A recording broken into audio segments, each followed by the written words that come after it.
அன்பு சகோதர சகோதரிகள், உங்கள் யாவரையும் ஆண்டவராகிய இயேசுவின் நாமத்தில் அன்போடு உங்களை வாழ்த்தி உங்களை வரவேற்கிறேன். இந்த வாரத்திலும் உங்களோடு கூட ஆண்டவருடைய வார்த்தையை பகிர்ந்து கொள்வதற்காக தேவன் கொடுத்த இந்த வாய்ப்பிற்காக நான் கர்த்தரை ஸ்தோத்திரிக்கிறேன். இந்த நாளிலே ஒரு 3 காரியங்களை உங்கள் முன்பாக நான் வைக்க விரும்புகிறேன். கடந்த ஒரு சில வாரங்களாக நாம் தியானித்து கொண்டிருக்கிறோம். அடிமைகள் அல்ல, சுயாதீனம் உள்ளவர்கள், பரிசுத்த ஆவி உங்களுடைய இருதயங்களில் ஊற்றப்பட்டிருக்கிறது. நாம் எப்படிப்பட்டவர்களாக வாழ வேண்டும் என்கிற காரியங்களை எல்லாம் இதற்கு முந்தின வாரங்களில் பேசின அந்த செய்திகளை நீங்கள் கேட்டிருப்பீர்கள் என்று நான் நம்புகிறேன். இந்த நாளில் உங்கள் மத்தியில் வைக்கும்படியாக அப்போஸ்தலராகிய பவுல் கலாத்தியா பட்டணத்தில் இருக்கிற கர்த்தருடைய பிள்ளைகளுக்கு எழுதின நிருபம் 5ஆம் அதிகாரம் 16ஆம் வசனத்திலிருந்து அதற்கு பின்னே இருக்கிற வசனங்களில் இருக்கிற காரியங்களை நாம் தியானிக்க பரிசுத்த ஆவியானவர் உதவி செய்வாராக. அந்த 3 காரியங்களில் முதல் காரியமாக 16ஆம் வசனத்தில் அவர் சொல்லுகிற காரியம், ஆவிக்கேற்றபடி நடந்து கொள்ளுங்கள். முதலாவது, ஆவிக்கு ஏற்றபடி நடந்து கொள்ளுங்கள். இரண்டாவது, ஆவியினால் நடத்தப்படுங்கள். இரண்டாவது காரியம், ஆவியினால் நடத்தப்படுங்கள்.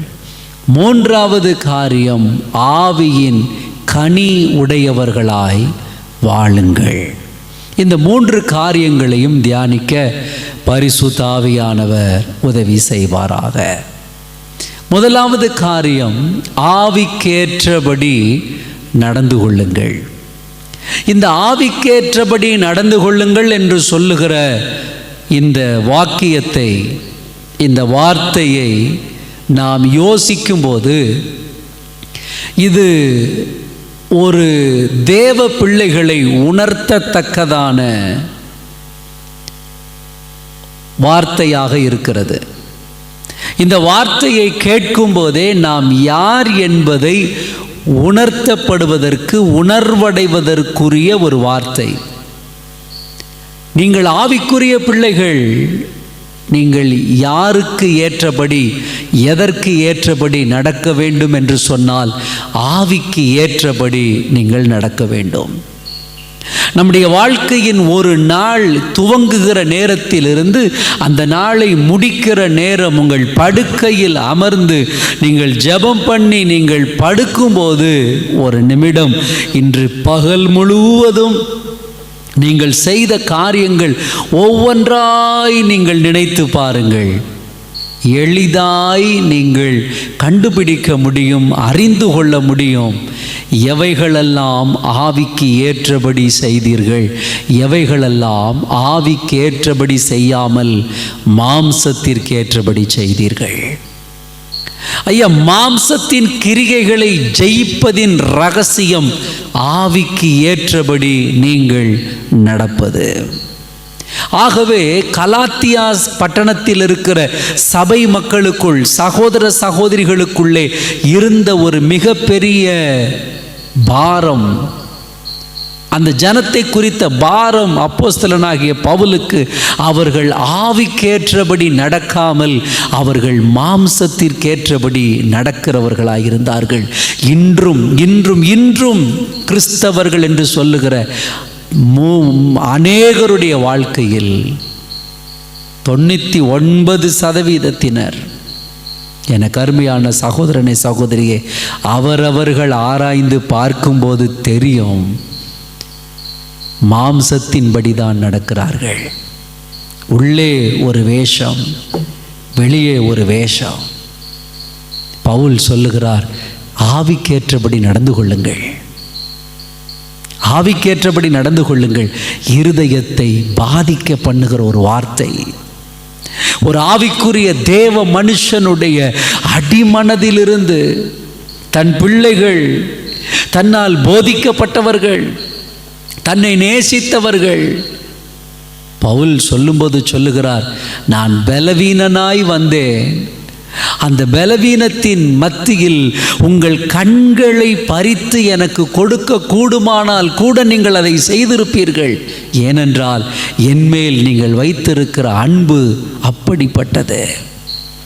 என்னை கேட்கிற தேவ பிள்ளையே, மூச்சுக்கு 300 வார்த்தை இயேசுவின் மேல் ஜீவனை வைத்திருக்கிறேன், இயேசுதான் என்னுடைய உயிர், ஊழியக்காரருக்காக ஜீவனையும் கொடுப்பேன், ஆலயத்தில் உழைப்பேன், ஆண்டவருக்காக ஓடுவேன் என்று சொல்லுகிற உங்கள் வாழ்க்கையில் இன்று ஆண்டவர் இயேசு உங்களை பார்த்து கேட்கிற ஒரு கேள்வி, என் மகனே, என் மகளே, நீ செய்கிற காரியங்கள் எல்லாம் ஒரு பக்கம் இருக்கட்டும், இன்னொரு பக்கத்தில் நீ யாருக்கு ஏற்றபடி உங்கள் வாழ்க்கையில் நடக்கிறீர்கள்?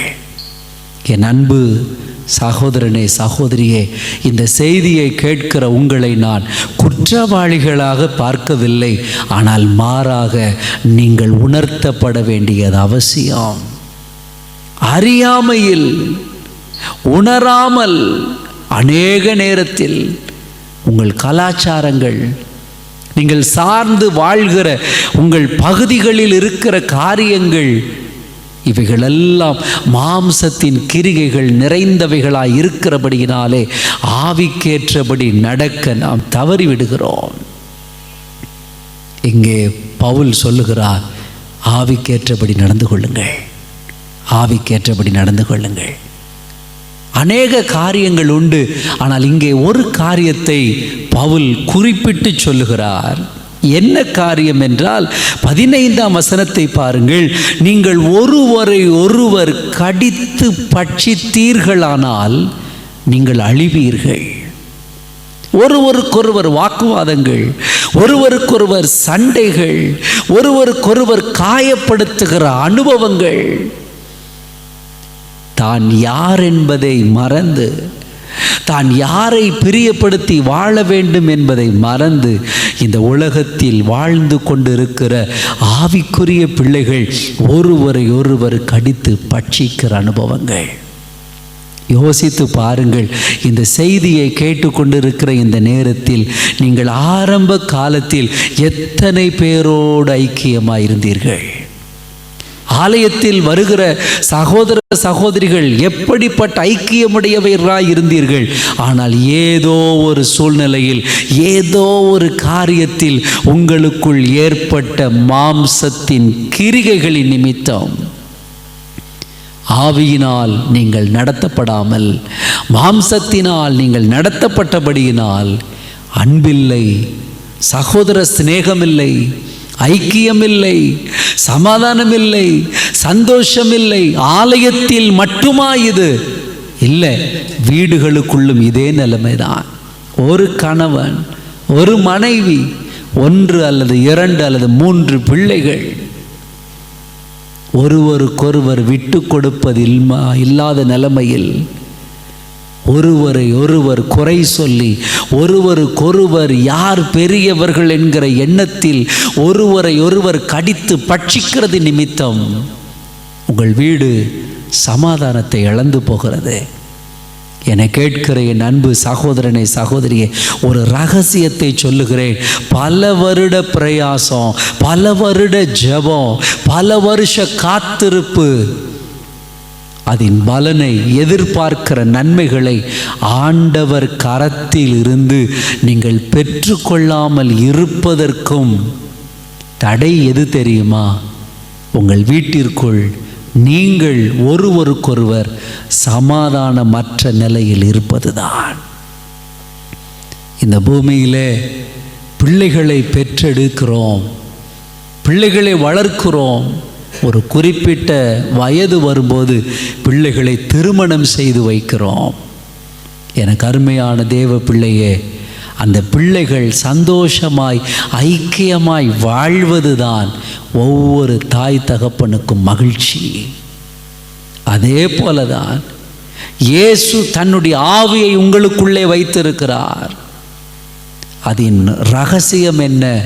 நீங்கள் அந்த ஆவிக்கு ஏற்றபடி நடக்கும்போது உங்கள் வீடு சந்தோஷத்தால் நிரப்பப்பட்டிருக்கும், சமாதானத்தால் நிரப்பப்பட்டிருக்கும், ஆசீர்வாதங்களினால் நிரப்பப்பட்டிருக்கும்.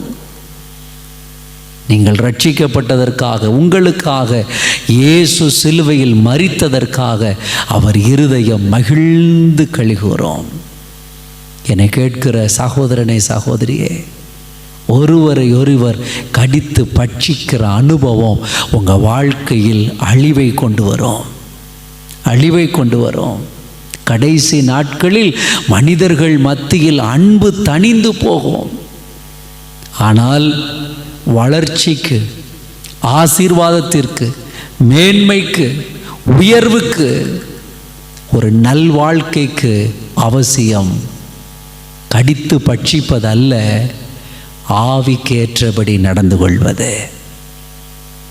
நம்முடைய பூமியிலே, நாம் வாழ்கிற இந்த பூமியிலே ஒரு மிருகம் இருந்தது, டைனோசர் என்று சொல்லுவார்கள். அந்த உயிரினம் இப்பொழுது பூமியில் இல்லை. ஏன் அது இல்லை என்று சொன்னால், அந்த மிருகத்தின் சுபாவம், அதன் குட்டிகளை அந்த மிருகமே பசிக்கும்போது சாப்பிட்டு விடுமா. இப்படி சாப்பிட்டு சாப்பிட்டு சாப்பிட்டு அந்த இனம் இந்த பூமியில் இல்லாமல் அழிந்து போயிற்று. இன்றைக்கு நம்முடைய கிறிஸ்தவ வட்டாரத்திலும் கிறிஸ்தவ உலகத்திலும் இதுதான் நடந்து கொண்டிருக்கிறது. ஊழியர் இன்னொரு ஊழியரை குறை சொல்வது, இந்த ஊழியம் அடுத்த ஊழியத்தை குறை சொல்லுவது, குடும்பத்திற்குள் ஒருவரை ஒருவர் குறை சொல்லுவது, அன்பில்லாத நிலைமைகள். ஆலயத்தில் விசுவாசிகள், ஒரு விசுவாசி இன்னொரு விசுவாசியை பார்த்து குறை சொல்வது, சண்டையிடுவது, சமாதான கேட்டை கொண்டு வருவது, இவைகளெல்லாம் ஆவிக்கு ஏற்றபடி நடக்கிற காரியம் அல்ல. இவைகள் மாம்சத்தின் கிரிகைகள். அந்த மாம்சத்தின் கிரிகைகள் என்னென்ன என்று சொல்லி இங்கே ஒரு பட்டியலை கொடுக்கிறார். 17 காரியங்கள், 19 வசனம், 20, 21 ஆகிய 3 வசனங்களில் பவுல் சொல்லுகிறார். 17 காரியங்கள், இவைகளெல்லாம் மாம்சத்தின் கிரிகைகள். என கருமையானவர்களே, மாம்சத்தால் நடத்தப்படுகிறவர்களாய் அல்ல, ஆவிக்கேற்றபடி நடக்கிறவர்களாய் நீங்கள் இருக்க வேண்டும் என்று ஆண்டவர் விரும்புகிறார். உங்கள் இருதயத்தை பரிசோதித்து பாருங்கள், உங்கள் வாழ்க்கையை பரிசோதித்து பாருங்கள். எதற்கு ஏற்றபடி நடக்கிறீர்கள்? ஒருவேளை மாம்சத்திற்கு ஏற்றபடி நடக்கிறவர்களாய் இருப்பீர்களானால் இன்றைக்கு ஒரு தீர்மானம் எடுங்கள். ஆண்டவரே, என்னுடைய வாழ்க்கையின் குறைவுக்கு, சமாதான கேட்டிற்கு காரணம் என் வாழ்க்கையிலே மாம்சத்திற்கேற்றபடி நடந்தது தான். ஆனால் இன்றைக்கு என்னை அர்ப்பணிக்கிறேன், நான் ஆவிக்கேற்றபடி நடக்க வேண்டும். உங்கள் இருதயத்தில் ஒரு கேள்வி உருவாகலாம், ஐயா, ஆவிக்கேற்றபடி எப்படி ஐயா நடப்பது? நான் பைபிள் வாசிக்க எனக்கு தெரியாது, அல்லது எனக்கு படிக்க எழுத எனக்கு தெரியாது, அல்லது வசனங்கள் எனக்கு தெரியாது, நான் எப்படி ஆவிக்கேற்றபடி நடக்க முடியும் என்று ஒருவேளை உங்கள் வாழ்க்கையில் நீங்கள் இப்பொழுது ஒரு கேள்வி கேட்பீர்களானால் எளிதாய் நீங்கள் புரிந்து கொள்ள ஒரு காரியத்தை உங்களுக்கு கற்றுக் கொடுக்கிறேன். வேறொன்றுமில்லை. எந்த காரியத்தை செய்ய நினைத்தாலும், எந்த காரியத்தை செய்தாலும் ஒரே ஒரு கேள்வி கேளுங்கள், இது என் ஆண்டவர் இயேசுவிற்கு பிடிக்குமா, பிடிக்காதா என்று. அடுத்த நிமிடம் ஏசாயாவிலிருந்து ஒரு வசனம், அல்லது எரேமியாவிலிருந்து ஒரு வசனம், நீதிமொழிகளிலிருந்து ஒரு வசனம் என்று வசனத்தை கொண்டல்ல, அடுத்த நிமிடம் உங்களுக்கு ஒரு பதில் கிடைக்கும், பிடிக்கும் அல்லது பிடிக்காது என்று. இதற்கு மிகப்பெரிய வரங்களை நீங்கள் பெற்றிருக்க வேண்டிய அவசியம் இல்லை. ஏனென்றால் உங்களுக்குள் இருக்கிற ஆவியானவர் அதை உணர்த்துவார். இது என் ஆண்டவருக்கு பிடிக்காது என்று உங்கள் இருதயத்தில் தோன்றும் போது அந்த காரியத்தை செய்யாதிருங்கள். இல்லை, இந்த காரியம் ஆண்டவருக்கு பிடிக்கும் என்று உங்கள் இருதயத்தில் தோன்றும் போது நீங்கள் அதை தைரியமாய் செய்யுங்கள். ஏனென்றால் அது ஆவிக்கேற்றபடி நடப்பது. முதல் காரியம், ஆவிக்கேற்றபடி நடந்து கொள்ளுங்கள். இன்றைக்கு இந்த இணைப்பில் வந்து கர்த்தருடைய வார்த்தையை கேட்டுக்கொண்டிருக்கிற என் அன்பு சகோதரனே, சகோதரியே, உங்களை மிக மிக மிக தாழ்மையாய் கேட்கிறேன். நீங்கள் எத்தனை வயதை உடையவர்களாயிருந்தாலும் சரி, நீங்கள் விசுவாசியாயிருந்தாலும் சரி, அல்லது நீங்கள் ஒரு தேவனுடைய ஊழியராக இருந்தாலும் சரி, ஆவியானவர் இந்த செய்தியை கேட்கிற இந்த மாலை நேரத்தில் உங்களை பார்த்து சொல்லுகிறார், என் மகனே, என் மகளே, ஆவிக்கேற்றபடி நடந்து கொள், ஆவிக்கேற்றபடி நடந்து கொள். இரண்டாவது காரியம், ஆவியால் நடத்தப்படுங்கள். 18ஆம் வசனம், ஆவியினால் நடத்தப்படுவீர்களானால். ஆவிக்கேற்றபடி ஒரு மனுஷன், ஒரு சகோதரன், ஒரு சகோதரி நடக்க ஆரம்பிக்கும் போது அடுத்த ஒரு ப்ரமோஷன், அடுத்த ஒரு உயர்வு, அடுத்த ஒரு மேன்மை அவர்கள் வாழ்க்கையில் வருகிறது. என்ன என்று சொன்னால், அவர்கள் ஆவியால் நடத்தப்பட ஆரம்பிப்பார்கள். ஒரே ஒரு உதாரணத்தை உங்களுக்கு நான் சொல்லும்படி விரும்புகிறேன். லூக்கா எழுதின சுவிசேஷம் 2ஆம் அதிகாரம், அந்த 2ஆம் அதிகாரம் 25, 26, 27 வசனங்களை நீங்கள் வாசிப்பீர்களானால், இயேசு பிறந்த அந்த நாட்களில் யூத முறைமையின்படி அவர்கள் தேவாலயத்திற்கு இயேசுவை கொண்டு வந்து அங்கே அவர்கள் காரியங்களை செய்ய வேண்டும். ஆகவே எருசலேமிலே தேவ பக்தி நிறைந்த ஒரு மனிதன் இருந்தார். அந்த மனுஷனுடைய பெயர் சிமியோன். 25ஆம் வசனம் இப்படியாய் சொல்லுகிறது, சிமியோன் என்னும் பெயர் கொண்ட ஒரு மனுஷன் எருசலேமில் இருந்தான். அவன் நீதியும் தேவ பக்தியும் உள்ளவனாயும் இஸ்ரவேலின் ஆறுதல் வர காத்திருக்கிறவனாயும் இருந்தார். அவன் மேல் பரிசுத்த ஆவியானவர் இருந்தார். கவனிங்க, அவர் மேல் பரிசுத்த ஆவியானவர் இருந்தார். பரிசுத்த ஆவியானவர் அவர் மேல் இருந்தபடியினாலே அவருக்கு ஒரு வார்த்தை, ஒரு தீர்க்க தரிசனமான காரியம் அறிவிக்கப்பட்டிருந்தது. 26ஆம் வசனத்தில் சொல்லுகிறது, கர்த்தருடைய கிறிஸ்துவை நீ காணும் முன்னே மரணமடைய மாட்டாய் என்று பரிசுத்த ஆவியினாலே அவனுக்கு அறிவிக்கப்பட்டும் இருந்தது. 25ஆம் வசனம் பாருங்க, பரிசுத்த ஆவியானவர் அவன் மேல் இருந்தார். 26ஆம் வசனத்தில் அவன் மேல் இருந்த பரிசுத்த ஆவியானவர் கிறிஸ்துவை காணுமட்டும் மரணமடைய மாட்டாய் என்று பரிசுத்த ஆவியாலே அறிவிக்கப்பட்டும் இருந்தது. 27ஆம் வசனம் அதன் முதல் பகுதி, அவன் ஆவியின் ஏவுதலினால் தேவாலயத்திலே வந்திருந்தான். தேவனுடைய ஆவியின் ஏவுதல் நிறைந்த வாழ்க்கை, தேவனுடைய ஆவியால் நடத்தப்படுகிற வாழ்க்கை. நான் மறுபடியும் உங்களுக்கு சொல்லுகிறேன், தேவனுடைய ஆவியானவர் அல்லது பரிசுத்த ஆவியானவர் அவன் மேல் இருந்தார். பரிசுத்த ஆவியானவரால் அவனுக்கு அறிவிக்கப்பட்டிருந்தது. அதே பரிசுத்த ஆவியானவர் தேவாலயத்திற்கு கடந்து செல்லும்படி அவனை ஏவினார். அந்த பரிசுத்த ஆவியானவரின் ஏவுதலினாலே அவன் தேவாலயத்திற்கு வந்திருந்தான். இயேசு என்னும் பிள்ளைக்காக நியாயப்பிரமாண முறைமையின்படி செய்வதற்கு தாய் தகப்பன்மார் அவரை உள்ளே கொண்டு வருகையில் தேவனுடைய ஆவியின் ஏவுதலினாலே ஆலயத்திற்கு வந்திருந்த அந்த தேவ பக்தி நிறைந்த மனுஷனாகிய சிமியோன் தன் கைகளில் அவரை ஏந்தி கொண்டு தேவனை ஸ்தோத்தரித்து சில வசனங்களில் வார்த்தைகளை அங்கே சொல்லுகிறார். அதில் மிக முக்கியமானது 31, 32 வசனங்கள். தேவரீர் சகல ஜனங்களுக்கும் முன்பாக ஆயத்தம் பண்ணின உம்முடைய இரட்சண்யத்தை என் கண் கண்டது. தேவனுடைய ஆவியால் நடத்தப்படுதல். எந்த அறிவிப்பும் கொடுக்கவில்லை இயேசுவை இன்று ஆலயத்திற்கு கொண்டு வருகிறார்கள் என்று. எந்த அறிவிப்பும் போன ஞாயிற்றுக்கிழமையில் கொடுக்கப்படவில்லை, கடந்த ஆராதனையில் கொடுக்கப்படவில்லை, ஃப்ளெக்ஸ் அடித்து வைக்கப்படவில்லை, நோட்டீஸ் கொடுக்கப்படவில்லை. மாறாக ஆவியால் நடத்தப்பட்டார். ஆவியால் நடத்தப்பட்ட போது இரட்சகரை தன் கையில் ஏந்தினார்.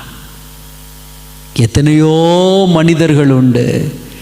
ஏன் அதே ஆலயத்தில் பிரதான ஆசாரியன் உண்டு.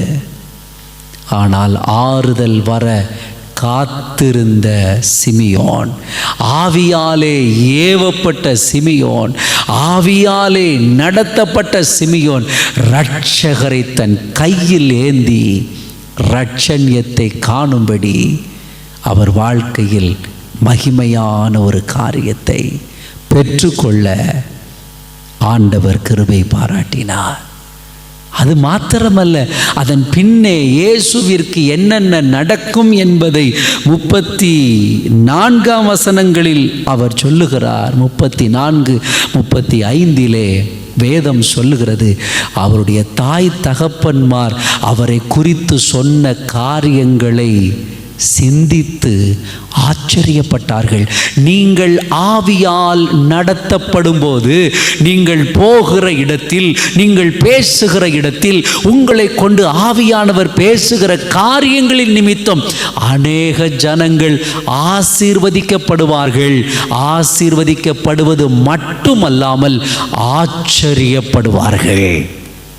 விசுவாசித்தால் இருக்கிற இடங்களில் கையை உயர்த்தி ஒரு ஆமேன் என்று சொல்லுங்கள்.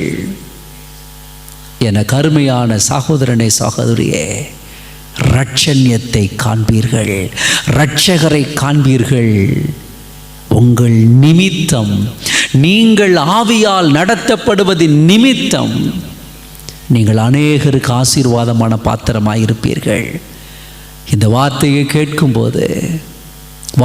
கேட்கும்போது என் அன்பு சகோதரி, என் அன்பு சகோதரா, உன் இருதயத்தில் நினைக்கலாம், நான் ஏழ்மையான குடும்பத்தில் இருக்கிறேன், அழகான தோற்றம் இல்லை, யார் என்னை மதிப்பார்கள், நான் தான் மற்றவர்கள் என்னை ஆசீர்வதிப்பதற்கு ஏங்கிக் கொண்டிருக்கிறேன், நான் எப்படி ஐயா ஆசீர்வாதமாகி மற்றவர்களுக்கு மாற முடியும் என்று இரவு சர்வ வல்லமையுள்ள தேவன் உங்களோடு பேசுகிறார், உன்னோடு பேசுகிறார்.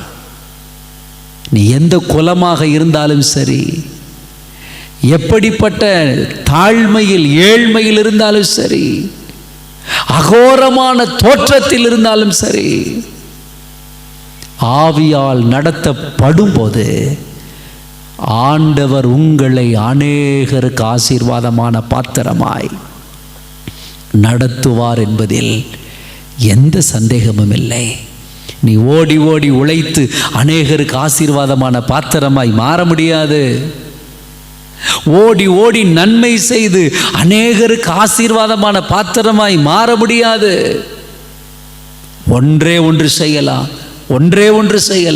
இன்று இந்த செய்தியை கேட்கிற நேரத்தில் உன்னை நீ தாழ்த்தி இருதயத்தின் ஆழத்திலிருந்து ஒரு வார்த்தை, ஆண்டவரே, நானும் ஆவியால் நடத்தப்படும்படி எனக்கு இரக்கம் செய்யும் என்று கேட்கும்போது சர்வ வல்லமையுள்ள இறைவன் ஆவியால் உங்களை நடத்துவார்.